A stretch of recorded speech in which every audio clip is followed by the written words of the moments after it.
অনেক তো খেয়েছেন মার্কেটের এগ রোল, পনির কাঠি রোল। আজকে একবার আমার এই পদ্ধতিতে চিকেন কাঠি রোল বানিয়ে খেয়ে দেখুন। আমি বলছি জাস্ট প্রেমে পড়ে যাবেন, এতটাই পরিমাণ এটা টেস্টি হয়। তো চলুন চটপট করে দেখে নিই। এর জন্য এখানে আমি নিয়েছি হাফ কাপ পরিমাণ ময়দা, হাফ কাপ পরিমাণ আটা। আপনারা যদি এটাকে হেলদি ওয়েতে বানাতে চান সেক্ষেত্রে শুধু আটাও ইউজ করতে পারেন। এর মধ্যে দিয়ে দিয়েছি দেখুন 1 চামচ পরিমাণ লবণ। এবার এর মধ্যে অল্প অল্প পরিমাণ জল দিয়ে এটার একটা ডো বানিয়ে নিন। একদম শেষে এর মধ্যে দিয়ে দিচ্ছি 1 চামচ পরিমাণ তেল, দিয়ে আরও একবার ডোটাকে ভালো করে মাখিয়ে নিয়ে ঢেকে দিলাম। আর এদিকে চলুন পুরটা রেডি করে নিই। প্রথমে নিয়েছি চিকেনগুলোকে একদম ছোট্ট ছোট্ট করে পিস করে নিয়েছি। ওর মধ্যে দিয়ে দিয়েছি টক দই 1 চামচ। এরপর এর মধ্যে দিচ্ছি হাফ চামচ পরিমাণ শুকনো লঙ্কার গুঁড়ো, হাফ চামচ পরিমাণ হলুদ গুঁড়ো, আর অল্প একটু গোলমরিচের গুঁড়ো, আর ওপর থেকে দিয়ে দিচ্ছি লেবুর রস।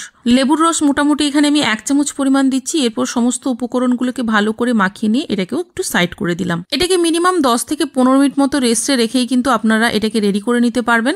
তো দেখুন প্রথমে তাওয়াতে আমি তেল দিয়ে এই যে চিকেনটাকে ম্যারিনেট করে রেখেছিলাম সেটাকে আমি এখানে দিয়ে দিলাম। এটাকে কিছুক্ষণের জন্য ভালো করে নেড়ে চেড়ে নিতে হবে। আর যখন দেখবেন অল্প একটু ভাজা ভাজা মতো হয়ে আসছে, ওর মধ্যে যোগ করে দিচ্ছি রসুন কুচি, এরপর দিচ্ছি ক্যাপসিকাম কুচি করে কাটা, এরপর এর মধ্যে দিয়ে দিচ্ছি গাজর, এটাকেও কিন্তু আমি কুচি করে কেটে নিয়েছি। এর মধ্যে দিয়ে দিচ্ছি পেঁয়াজ কুচি, এরপর এর মধ্যে দিচ্ছি দেখুন টমেটো কুচি।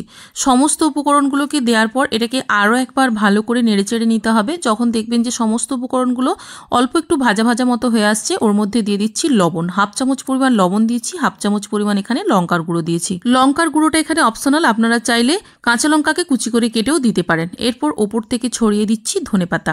এটাকে আরও একবার ভালো করে ঢেকে একদম নেড়েচেড়ে নিয়ে ভাজা ভাজা মতো করে নিতে হবে টাইম নিয়ে। এদিকে যে ময়দার ডোটা মেখে রেখেছিলাম ওখান থেকে একটা লেচি নিয়ে এটাকে দেখুন প্রথমে আমি ঠিক যেভাবে বেলছি ঠিক সেমভাবেই কিন্তু একটা রুটি বেলে নিতে হবে। এখানে রুটির সাইজটা একটু বড় হলে খুবই ভালো হয়। এরপর ঠিক যেভাবে আমি ফোল্ড করছি দেখুন ঠিক সেমভাবেই কিন্তু আপনাদেরকে ফোল্ড করে নিতে হবে। অর্থাৎ লাচ্ছা পরোটা আমরা যেভাবে বানাই ঠিক সেমভাবেই কিন্তু আপনাদেরকে ফোল্ড করে নিতে হবে। আপনারা যদি ফোল্ড করতে না চান ছুরির সাহায্যে ছোট ছোট করে কেটে নিয়েও কিন্তু এটাকে বানাতে পারেন।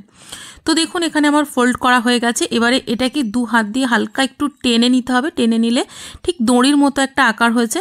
আর এরপরে যেভাবে আমি ফোল্ড করছি দেখুন ঠিক সেমভাবে আপনাদেরকেও ফোল্ড করে নিতে হবে। এরপর যে লেচিটা পেলেন এটাকে আরও একবার ভালো করে একটু শুকনো ময়দা ছিটিয়ে নিয়ে বেলে নিতে হবে।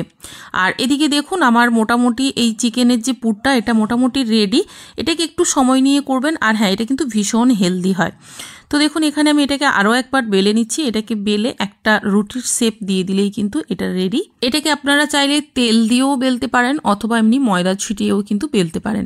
আর একটা কথা, খুব বেশি চাপ দেবেন না। চাপ দিলে কি হবে, এর ভাঁজগুলো কিন্তু পুরোপুরিভাবে মিশে যাবে। গ্যাসের আছে প্রথমে একটা তাওয়া বসিয়ে তাওয়াটাকে হালকা করে গরম করে নেবেন। এরপর ওপর থেকে দিয়ে দিচ্ছি দেখুন বেলে নেওয়া রুটিটা। এটা দেওয়ার পর এটাকে এপিট ওপিট প্রথমে ভালো করে ভেজে নেবেন। যখন দেখবেন এটা একটু ভাজা হয়ে গেছে ওপর থেকে ছড়িয়ে দিতে পারেন তেল অথবা বাটার অথবা। এরপর এটাকে আরও একবার এপিট ওপিট লাল করে পুরোপুরিভাবে ভেজে নিলেই কিন্তু এটা রেডি। এইদিকে দেখুন একটা প্লেটের উপরে আমি একটা কাগজ দিয়েছি, ওর উপরে এই রুটিটাকে রেখে দিলাম। এবার উপর থেকে দিয়ে দিচ্ছি পুরটা।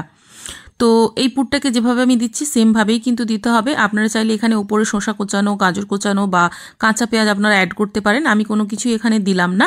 আর ওপর থেকে দিয়েছি চিলি সস আর অল্প একটু টমেটো কেচাপ দিয়ে এটাকে রোল করে নিলেই কিন্তু চিকেন কাঠি রোলটা একদম রেডি।